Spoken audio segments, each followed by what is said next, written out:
فункцияи ибтидоӣ бо аз рӯи функсияҳои ки даршон хатти ҳастанд ва ин набуд.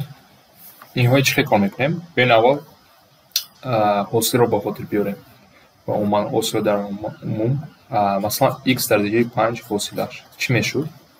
Ин 5 поён мефаҳмад ва дараҷаи x 4 мешуд. Якта кам мешуд. Ва барои ибтидоӣ барои интеграл чӣ кор мекардем? Агар дар инҷо бинем, дараҷаро якта кам мекунем, тақсим мекунем. Дар инҷо зарб буд. Дар интеграл тақсим. Агар ман масалан ин чиро дошта бошам 5x минус 1 дараҷаи 6. Агар ҳосили ино ман агар ёфтан хоҳам чӣ кор мекунам? 6 зарби 5x минус 1 боз дараҷа кам шуд, бо инҷо зарб кардем, дар интеграл тақсим мекунем, зарби ҳосили даруни қавс. Зарби 5. Бо якта мисол барем, синуси 3x минус 4. Ино бояд аз ҳосила бояд донем барои интеграл кор кардан. Чӣ мешуд?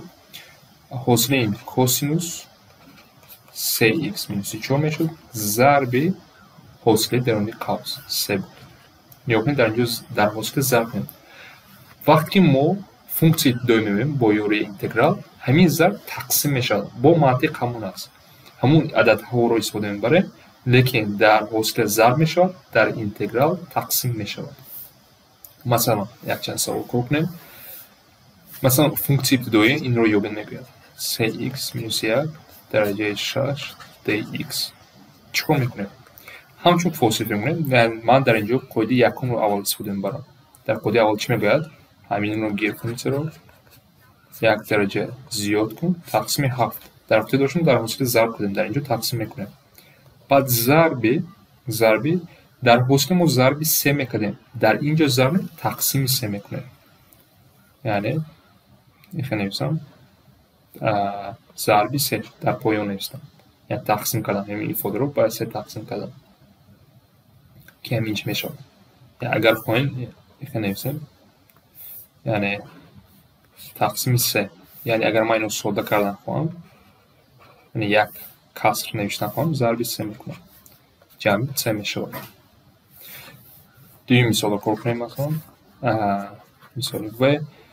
Дар инҷо мегӯем функсияи ибтидоиро ёбед мегӯяд синус 9x ҷамъи 1 dx. барои синус чӣ кор мекунам? Ман инро истифода мебарам. Чӣ мегӯяд? Минус косинус. Майли, минус косинус 9x ҷамъи 1. дар ҳосили зарби 9 мекунем, дар инҷо тақсими 9 мекунем. плюси c. Инро формула кай шумо истифода мебарем? Ин намуди қоидаро ҳамон вақт агар даруни қавс ҳамин функсия як функсияи хатти бошад, яъне дараҷаи x 1 бошад, баъд истифода бурда метавонем. Агар квадрат куб бошад, истифода бурда наметавонем. Боз як мисол кор кунем. Масалан, дар инҷо функсия мураккаб дод шудааст. Биёнем камтар майда кунам. Ва аз инҷо бояд функсияи ибтидоиро ёбем. Чӣ кор мекунем? Биёем ҳар якти ино байнашон ҷамъ тар аста. Ҳар якти ино биёем алоҳида кор кунем ва дар охир пайваст мекунем. Функсияи ибтидоии ман инро ёбам. Як бора дигар нависам барои осон шуданаш. dx. Чӣ мешавад функсияи ибтидоии якум? аъзо 4 минуси 2x дараҷаи минуси 2 минуси 2. Ман инро истифода бурдам аввал. Баъд дар ҳосили зарб мекунем, дар инҷо тақсим. Тақсими боз ҳосили даруни қавс минуси 2 аст. плюси c 1 гӯем. баъд сода мекунам. дуюм аъзо. Як бора нависам 2 7x минус 1 дараҷаи минус 1 тақсими 2. Ман дараҷаи минус 1 тақсими 2 навишта метавонам, барое ки як бора осон навиштам ки формула истифода барам. dx. ва инҷа чӣ мешавад? 2ро намерасем. 2 зарби 7x минус 1 дараҷаи 1 тақсими 2 тақсими 1 тақсими 2 мешавад. тақсими ҳосили даруни қавс 7 плюси c 2 гӯям.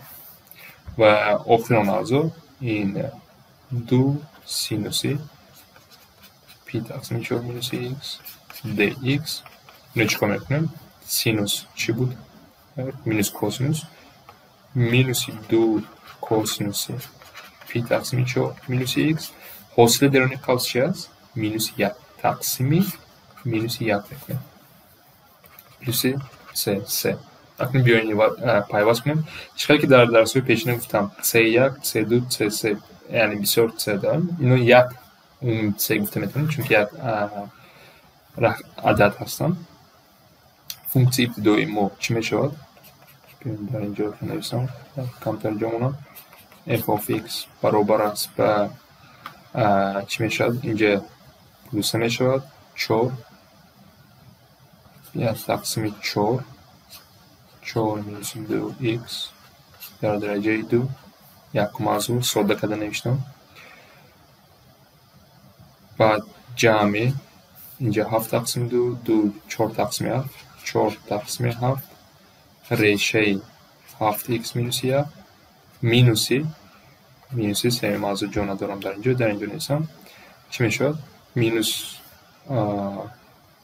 مینوس خودش هست در اینجا پلوس شد مینوس 2 کوسینوسی پی تقسیم 4 مینوس x جمع یک سی کامل.